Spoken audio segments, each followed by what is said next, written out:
નમસ્કાર મિત્રો, learning જીકેની YouTube ચેનલમાં આપ સૌ મિત્રોનું સ્વાગત છે. ટાટ હાયર સેકન્ડરી અને સેકન્ડરીની મેઇન્સની એક્ઝામ ખૂબ નજીક આવી રહી છે. મિત્રો, હજી હમણાં જ થોડાક મિનિટ પહેલાં જ ટાટ હાયર સેકન્ડરીની અત્યારે ફાઇનલ આન્સર કી મુકાઈ ગઈ છે. તો એક્ઝામ પણ હવે ટૂંક સમયમાં આવશે. તો એક નિબંધ આપ સમક્ષ રજૂ કરું છું. મિત્રો, ઘણા સમયથી કોમેન્ટમાં લખતા હતા કે નિપુણ ભારત વિશે લખો, તો મેં મારી રીતે લખવાનો પ્રયત્ન કર્યો છે. વિડીયો પસંદ આવે તો લાઈક કરજો અને બીજા સુધી શેર કરજો, અને એક વખત અચૂક આ ટોપિક ઉપર જાતે લખવાનો પ્રયત્ન કરજો. નિપુણ ભારત પાયાના શિક્ષણને મજબૂત બનાવતી એક રાષ્ટ્રીય પહેલ. સૌપ્રથમ જોઈએ પ્રસ્તાવના.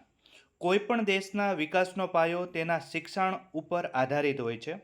શિક્ષણ વ્યક્તિના સર્વાંગી વિકાસ સાથે રાષ્ટ્રના ભવિષ્યનું પણ નિર્માણ કરે છે.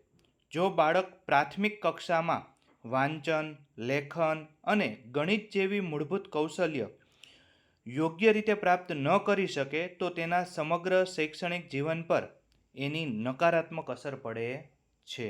આવું લખતા ન ફાવે તો એવું પણ લખી શકે કે જો બાળક પ્રાથમિક કક્ષામાં વાંચન, લેખન અને ગણન જેવી મૂળભૂત ક્રિયાઓની અંદર એનો પાયો વ્યવસ્થિત ન રહે અથવા પાયો કાચો રહે તો એના જીવન ઉપર એની નકારાત્મક અસર પડી શકે છે.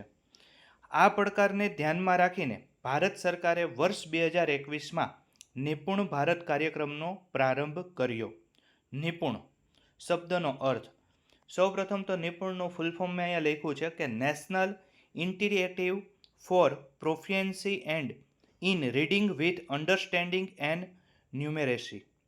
આ અભિયાન જે છે તેનો મુખ્ય હેતુ ધોરણ 3 સુધી એટલે કે બાલવાટિકાથી લઈને ધોરણ 3 સુધીના તમામ બાળકોને મૂળભૂત સાક્ષરતા અને સંખ્યા જ્ઞાનમાં નિપુણ બનાવવાનો મુખ્ય હેતુ રહેલો છે, અથવા તો એને એ કૌશલ્ય શીખવવાનો મુખ્ય હેતુ છે.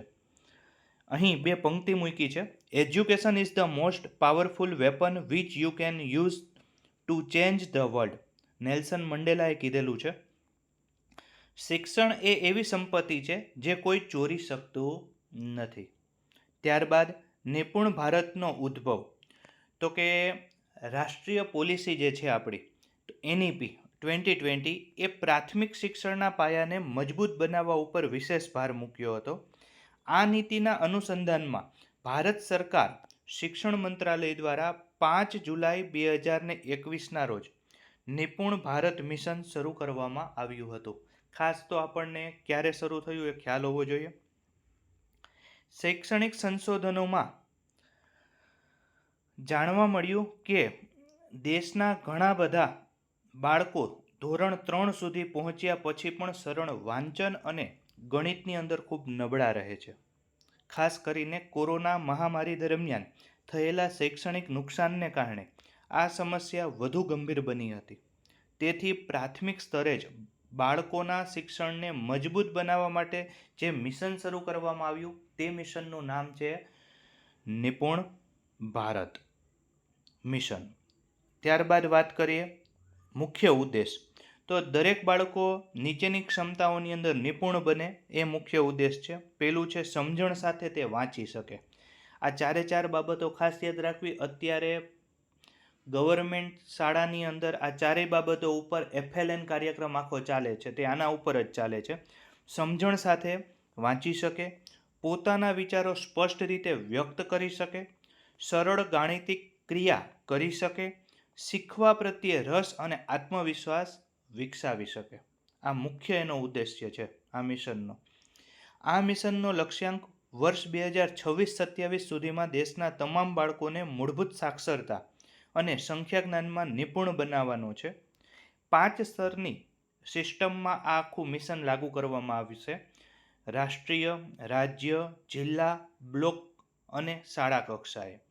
આ મિશન તમામ રાજ્ય અને કેન્દ્ર શાસિત પ્રદેશમાં સમગ્ર શિક્ષા અભિયાન અંતર્ગત ચલાવવામાં આવશે.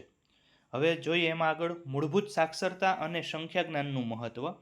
તો જો આપણને ખ્યાલ હોય કે કયા ધોરણ સુધીના બાળકોને કેટલી સંખ્યા આવડવી જોઈએ, બરોબર છે, ધોરણ 3 સુધી છે તો કે એને જે આખા 1000 સુધીની સંખ્યા જ્ઞાન આવડતું હોય કેટલા અક્ષરો આવડવા જોઈએ, કેટલા શબ્દો આવડવા જોઈએ, જો એ ખ્યાલ હોય તો એ પણ આની અંદર આપણે ઉમેરી શકીએ છીએ. મૂળભૂત સાક્ષરતા અને સંખ્યા જ્ઞાનનું મહત્ત્વ. બાળક વાંચી શકતું ન હોય તો અન્ય વિષય પણ સારી રીતે સમજી શકતું નથી. તેવી જ રીતે ગણિતનું મૂળભૂત જ્ઞાન ન હોય તો દૈનિક જીવનની ઘણી સમસ્યાઓનો તેમને સામનો કરવો પડે છે. નિપુણ ભારત આ બંને ક્ષેત્રે મજબૂત બનાવી બાળકોને ભવિષ્યના શિક્ષણ માટે એને તૈયાર કરવા માટેના મુખ્ય ઉદ્દેશ્યથી ચાલી રહ્યું છે. નિપુણ ભારતના મુખ્ય ઘટકો. સૌપ્રથમ બાળક કેન્દ્રિત શિક્ષણ. આ મિશનમાં બાળકને શિક્ષણ પ્રક્રિયાને કેન્દ્રમાં રાખવામાં આવ્યું છે. બાળકોની ઉંમર, રસ અને ક્ષમતાને અનુરૂપ પ્રવૃત્તિઓ દ્વારા શિક્ષણ આપવામાં આવે છે. બીજા નંબરે છે રમતા રમતા શીખવવું. નિપુણ ભારત હેઠળ શિક્ષણને રસપ્રદ અને આનંદદાયક બનાવવાનો પ્રયાસ કરવામાં આવે છે. ગીતો, વાર્તાઓ, રમતો અને વિવિધ પ્રવૃત્તિઓ દ્વારા બાળકોને શીખવવામાં આવે છે. ત્રીજો મુદ્દો છે ગાણિતીય અથવા તો ગણિતીય કૌશલ્ય. તો કે ગણતરી, સરવાળો, બાદબાકી અને તર્કશક્તિના વિકાસ માટે વિવિધ પ્રવૃત્તિઓ અને શૈક્ષણિક સામગ્રીનો ઉપયોગ કરવામાં આવે છે.